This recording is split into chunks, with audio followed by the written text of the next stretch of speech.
नमस्कार साथियों, मैं कौशल आपका स्वागत करता हूं मेरे YouTube चैनल 3 का 5 में। इस चैनल को लाइक शेयर सब्सक्राइब जरूर कीजिए।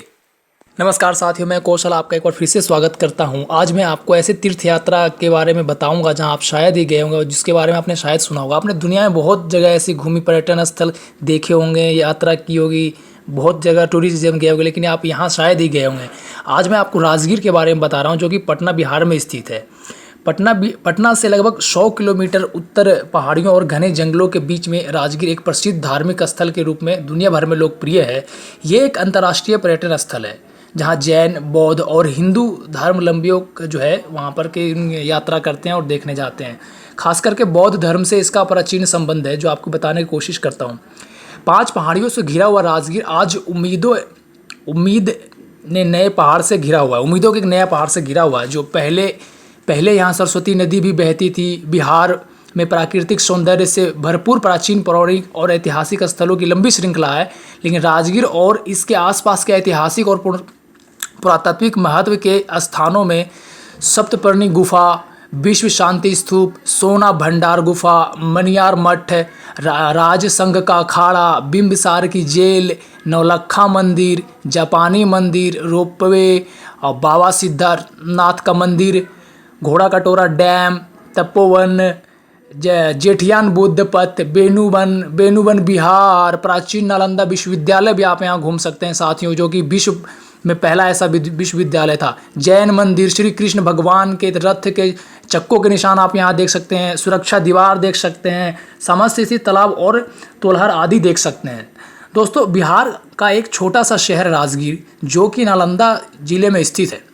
राजगीर में सोने का भंडार गुफा भी है, जिसके बारे में यह कि काफ़ी लोग चर्चा करते हैं। इसके बारे में बेशकीमती खजाना छुपा हुआ है, ऐसा कुछ चर्चा करते हैं, जिसे आज तक कोई खोज नहीं पाया। साथियों, देवनगरी के नाम से मशहूर राजगीर कई धर्मों की स्थल गए। यहाँ राजगीर के जैन, बौद्ध और हिंदू धर्मावलंबी का तीर्थ यात्री यहाँ आते हैं। जैन धर्म में 11वां गंधर्व हुए और उन सभी का जो निर्वाण राजगीर में हुआ। यहाँ की 5 पहाड़ियाँ जैसे मसलन विपुलगिरी, रतनगिरी, उदयगिरी, सोनगिरी, व्यवहारगिरी है। इन सभी पहाड़ियों पर जैन धर्म के मंदिर है। साथियों, भगवान महावीर ने ज्ञान प्राप्ति के बाद पहला उपदेश विपुलगिरी पर्वत पर ही दिया था। इसके अलावा राजगीर के आसपास पहाड़ियों में 26 जैन मंदिर बने हुए हैं, पर वहाँ पहुँचना आसान नहीं है साथियों, क्योंकि वहाँ पहुँचने का रास्ता अत्यंत दुर्गम है।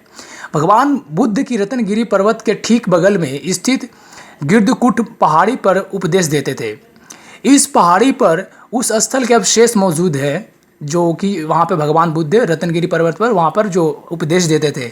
निर्वाण के बाद गौतम बुद्ध यानी बौद्ध धर्म के धर्मावलंबियों का पहला सम्मेलन वैभरगिरी पहाड़ी की गुफा में हुआ था। साथियों, इस सम्मेलन में पाली साहित्य का उम्दा ग्रंथ त्रिपिटक तैयार हुआ था। साथियों, त्रिपिटक जो आपने बौद्ध धर्म का काफ़ी फेमस ग्रंथ है, वो यहीं पर तैयार किया गया था। अच्छा, बोध गया में राजगीर भगवान बुद्ध जिस मार्ग पर आए थे उसमें भी अनेक स्थल है, जैसे नालंदा, पावापुरी, राजगीर और बोध गया एक कड़ी में सारे जुड़े हुए हैं। एक लाइन से एक सीरीज बना हुआ है, वहाँ से आप घूम सकते हैं। जापानी बुद्ध संघ ने विश्व शांति स्तूप भी यहीं बनवाया था। साथियों, विपुलगिरी पर्वत जरासंध की राजधानी थी। आप लोग जानते ही होंगे, आप लोग कुछ लोग जानते ही होंगे, भीम और जरासंध के बीच जो 18 दिनों का मल्लन युद्ध यहीं हुआ था। इसके बारे में आपने सुना ही होगा। जरासंध इसमें भगवान श्री कृष्ण की कूटनीति से मारा गया था। राजगीर में हर 3 साल के बाद मलमास मेला लगता है। देश दुनिया के श्रद्धालु यहाँ प्रवास करते आते हैं और गर्म कुंडों में स्नान कर पाप से अपनी मुक्ति की कामना करते हैं। साथियों, ये पौराणिक नगरी राजगीर तीर्थ के बारे में भारतीय ग्रंथ वायु पुराण के अनुसार मगध सम्राट बासु द्वारा राजगीर में बजपेय यज्ञ कराया गया था। साथियों, उस यज्ञ में राजा बासु के पितामह ब्राह सहित सभी देवी देवताओं राजगीर पधारे थे। ये हमारे राजगीर में जो हुए थे उसके वायु पुराण में लिखा गया है और कहा गया है। यज्ञ में पवित्र नदियों और तीर्थों के जल की जरूरत पड़ी थी। कहा जाता है कि ब्राह के आह्वान पर ही अग्निकुंड से विभिन्न तीर्थ का जल प्रकट हुआ था। साथियों, इस यज्ञ का अग्निकुंड ही आज का ब्रह्मकुंड कहलाता है। उस यज्ञ की बड़ी संख्या में ऋषि महाऋषि भी आए थे उस यज्ञ में। पुरुषोत्तम मास, सर्वोत्तम मास में यहाँ धर्म, अर्थ, काम और मोक्ष की प्राप्ति की महिमा हुई थी। कहावत है कि भगवान ब्रह्मा से राजा हिरण्यकश्यप ने वरदान मांगा था कि रात दिन, सुबह शाम और उनके द्वारा बनाए गए 12 मास में से किसी भी मास में उनकी मृत्यु ना हो। इस वरदान को देने के बाद जब ब्रह्मा को अपनी भूल का एहसास हुआ, तब वे भगवान विष्णु के पास गए। भगवान विष्णु ने विचार करने के बाद हिरण्यकश्यप के अंत के लिए 13वें महीने का निर्माण किया। साथियों 13वें महीने, हम लोग तो आप जानते हैं कि साल में 12 महीना होता है, लेकिन उन्होंने 13वें महीने का भी निर्माण कर दिया था।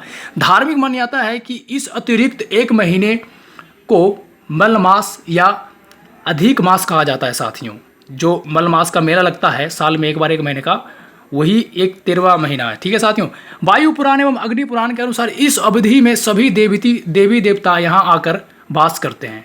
इस अधिक मास में मगध की पौराणिक नगरी राजगीर में प्रत्येक 2.5 से 3 साल पर विराट मालमास मेला लगता है। जैसे कि मैंने आपको पहले बताया था, यहाँ आने वाले लाखों श्रद्धालु पवित्र नदियों, प्राचीन सरस्वती और बैतरणी के अलावा गर्म जलकुंडों तथा ब्रह्म कुंडों, सप्तधारा, न्यास कुंड, मार्कंडेय कुंड, गंगा यमुना कुंड, काशीधरा कुंड, अनंत ऋषि कुंड, कितने सारे यहाँ पे जल कुंड है, सूर्य कुंड, राम लक्ष्मण कुंड, सीता कुंड, गौरी कुंड और नानक कुंड में स्नान कर भगवान लक्ष्मी नारायण मंदिर में आराधना करते हैं। साथियों प्राचीन धरोहर की राजधानी राजगीर में राजस्थान, पश्चिम बंगाल, गुजरात, मध्य प्रदेश और महाराष्ट्र, उत्तर कर्नाटक, अलावा श्रीलंका, थाईलैंड, कोरिया, जापान, चीन, बर्मा, नेपाल, भूटान और अमेरिका और इंग्लैंड से भी पर्यटन आते हैं। साथियों इतना फेमस हमारा राजगीर है, आप यहाँ एक बार ज़रूर जाइए। आप कैसे जा सकते हैं इसका आपको कुछ आइडिया देने की कोशिश करता हूँ। अगर आप सड़क मार्ग से जाते हैं तो राजगीर जाने के लिए पटना, गया, दिल्ली से बस सेवा उपलब्ध है। साथियों इसमें बिहार राज्य पर्यटन विकास निगम अपने पटना स्थित कार्यालय से नालंदा एवं राजगीर के लिए टूरिस्ट बस एवं टैक्सी सेवा भी उपलब्ध कराती है। इसके जरिए आप वहाँ पहुँच सकते हैं। दूसरा है रेल माध्यम, यानी रेल मार्ग से आप जा सकते हैं। रेल मार्ग के लिए पटना एवं दिल्ली से सीधी रेल सेवा यात्रियों के लिए उपलब्ध है। साथियों जहाँ यात्री आसानी से राजगीर पहुँच सकते हैं। तीसरा आपका जो मार्ग उपलब्ध है वो हवाई मार्ग। यहाँ पर वायु मार्ग से भी पहुँचने के लिए निकटतम हवाई अड्डा जो है वो पटना है और पटना से लगभग 107 या 10 किलोमीटर की दूरी पर है ये राजगीर स्थित। तो साथियों आप यहाँ जा सकते हैं, आप लुत्फ़ उठा सकते हैं।